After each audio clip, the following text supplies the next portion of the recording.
কোটি বাংলার পক্ষ থেকে সবাইকে স্বাগত। শিক্ষার্থী, তোমরা কেমন আছো? আশা করি তোমরা ভালো রয়েছো। তোমরা যারা 2025 সালে নবম শ্রেণীতে কারিগরি শিক্ষা বোর্ডের অধীনে ভর্তি হয়েছো, রেজিস্ট্রেশন চলছে। তোমাদের রেজিস্ট্রেশনের জন্য স্কুল থেকে অবশ্যই নক করছে। শিক্ষার্থীবৃন্দ, তোমাদেরকে স্বাগতম জানাচ্ছি কবিটেক বাংলায়। কারণ কারিগরি শিক্ষা বোর্ডের অধীনে নবম শ্রেণীতে অনেকেই আসো, নতুন অ্যাডমিশন নিয়েছো, আগে অন্য স্কুলে পড়েছো, অন্য মাধ্যমে পড়েছো, এখানে সম্পূর্ণ নতুন। সেই ক্ষেত্রে এখানে সকল প্রকার পদ্ধতি, প্রশ্ন কেমন হবে, সাজেশন কেমন হবে, সিলেবাসটা কেমন, পরীক্ষা পদ্ধতি কেমন, প্র্যাকটিক্যাল কিভাবে করতে হয়, সব কিছু কিন্তু তোমার কাছে নতুন।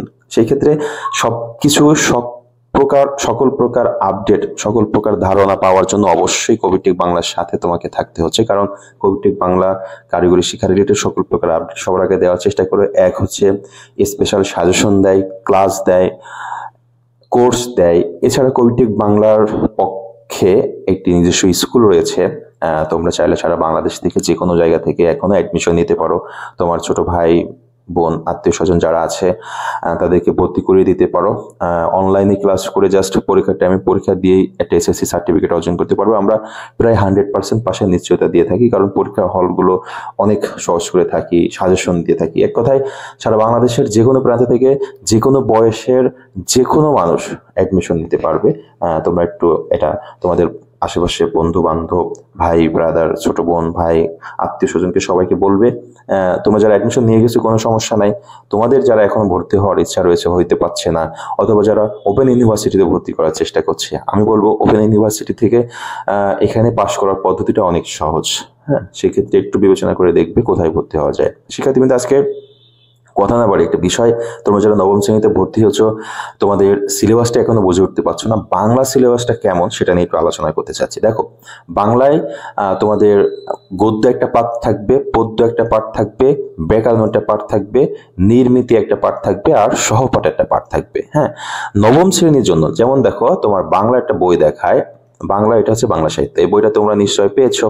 এই বই অনেকগুলো পদ্য গদ্য রয়েছে। দেখো, এই যে সূচিপত্র, অনেকগুলো পদ্য গদ্য, না অনেকগুলা। এই সবগুলো কি নাইনে পড়বা? না।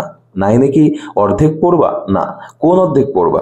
না, এরকম না। নাইনে একটি নিজস্ব সিলেবাস আছে কারিগরি শিক্ষা বোর্ডের অধীনে। দেখো, আমি তোমাদেরকে দেখাই।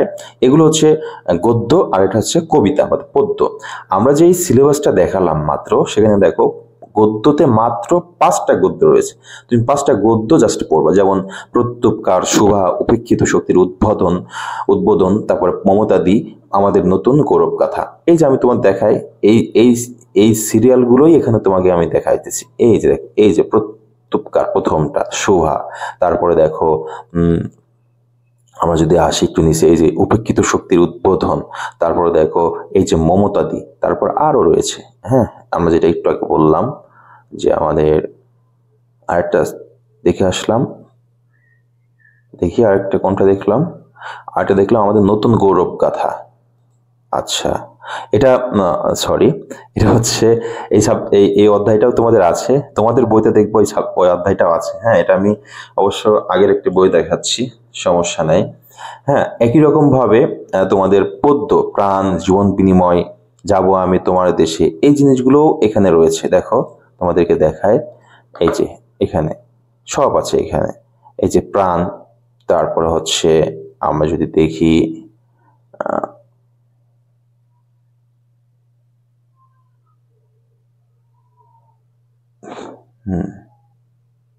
কি বললাম যেন তোমাদের, বলো তো একটু।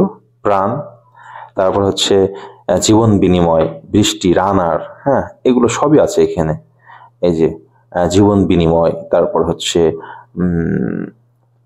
রানার, এই যে বৃষ্টি, ঠিক আছে, সবই এখানে আছে। তোমরা যে বইটা দিছো এইভাবে পড়বা। এখন যখন বইটা খুলবা তখন তো এই অধ্যায়গুলোই রিলেটেড পড়বা। তাছাড়া ব্যাকরণে যে পাঠগুলো আছে, ভাষা ও বাংলা ভাষা, বাংলা ব্যাকরণ, বাংলা ভাষার রীতি, এগুলো সবই তোমাদের রয়েছে। এই যে হচ্ছে বাংলা ভাষার ব্যাকরণ, এই ব্যাকরণ বইয়ের এখানে সব দেখবা সূচিপত্র রয়েছে। এই যে সূচিপত্রে যে ভাষা, বাংলা ভাষার ব্যাকরণ ও আলোচ্য বিষয়, ধ্বনি, যেগুলো তোমার থাকবে, জাস্ট ওই পাঠের যে অংশগুলো আছে সেগুলো তুমি পড়ে নিবা।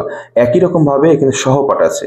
সহপাঠে দেখো তোমাদের দুটি অংশ রয়েছে, একটা হচ্ছে উপন্যাস কাকতাড়ুয়া আর একটা হচ্ছে নাটক বহিঃপিঠ। তোমার জন্য কি আছে? তোমার জন্য আছে সহপাঠে বহিঃপিঠ। তাহলে তুমি পড়বা হচ্ছে বহিঃপিঠটা, তুমি এই নাটকটা তুমি কিন্তু পড়বা। ওকে, নাটকের এই অংশটা এই হচ্ছে তোমার বাংলা হচ্ছে সিলেবাস, এভাবে বই দেখে দেখে পড়বা। আর এই নির্মিত অংশটাই তোমার বইয়ের ব্যাকরণ বইতে আছে, ভাব সম্প্রসারণ ও সারাংশ, এই দুটো অংশ তোমার পরীক্ষার হলে পরীক্ষাতে থাকবে। ওকে, তো বাংলা সিলেবাসটা একেবারে সংক্ষিপ্ত তোমাদের নবম শ্রেণীর। আমার মনে হয় 10-12 দিন পড়লে তোমার বাংলা কমপ্লিট হয়ে যাওয়া উচিত। শিক্ষার্থীবৃন্দ পড়তে থাকো। এছাড়া বাংলার নিয়মিত ক্লাস তোমরা পাবে, স্পেশাল সাজেশন পাবে, পরীক্ষার আগে কোর্সও পাবে ইনশাল্লাহ। কবিটিভ বাংলার সাথে জাস্ট একটা বছর থাকো, 9-এ তুমি পরীক্ষা শেষ করে 100% A+ নিয়ে যেতে পারবে, এতটুকু তোমাকে ভরসা দিতে পারি। সবাই ভালো থাকো, সুস্থ থাকো, কবিটিভ বাংলার সাথে থাকো। যারা এই মুহূর্তে আজকে নতুন এসেছো আমার চ্যানেলে, অবশ্যই চ্যানেলটিকে সাবস্ক্রাইব করবে, ভালো লেগে থাকলে লাইক ও শেয়ার করবে। আল্লাহ হাফেজ।